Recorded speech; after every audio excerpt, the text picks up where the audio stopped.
Hello મિત્રો, good morning, શુભ સવાર. અત્યારે બારિશ મેં પકોડા ખાઈ રહ્યા છે. સરસ પકોડા ખાઈ રહ્યો છે મારો બંચરો. વેફર બનાવેલી. હે વેફર વેફરો બનાવેલી તમે ખાઈ ગયા એવું?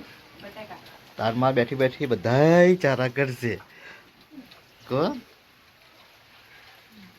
જો જો વરસાદ પોણી પોણી કઈ નહીં છે, પણ હવે અમે ખેતરમાં જોવા જઈએ છીએ અત્યારે કે ખેતરમાં કેટલો વરસાદ પડ્યો છે. બહુ જ વરસાદ પડ્યો છે, એટલે અમે કીધું ઓટો બોટો માં બહુ સાફ કરી નાખે. ટ્રેક્ટર લઈને જઈએ છે હવે. થોડોક મમ્મી ખાતર નાસ્તો બાસ્તો લઈને જઈએ. નાસ્તો લઈને ખેતરમાં જઈશું. ડેન્ગુ બેન બીમાર પડી ગયા છે, કારણ વાતાવરણ ચેન્જ થઈ ગયું છે એટલા માટે બીમાર પડી ગયા છે. તે ઘરમાં અત્યારે આરામ કરી રહ્યા છે. અમારી વિડીયો ગમી હોય તો લાઈક, શેર ને ભજીયા અમારા કેવા દેખાય છે કમેન્ટ કરજો. એ પછી તમે ચલો હવે ખેતરનો નજારો બતાવીએ તમને.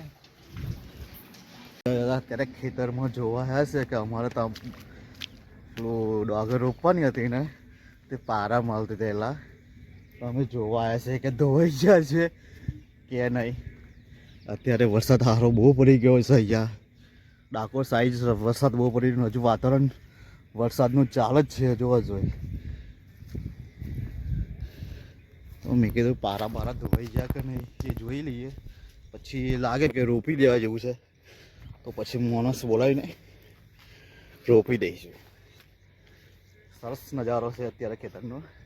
ને અત્યારે પાણી તમને કેટલું અહીં છે ને તમને બતાવી દઉં. જો તમને સાઈડમાં તો દેખાતું જ હશે કેવો સરસ નજારો થઈ ગયો છે લીલોછમ. અમારી વિડીયો ગમી તો લાઈક, શેર, કમેન્ટ और સબસ્ક્રાઈબ કરવા ન ભૂલતા.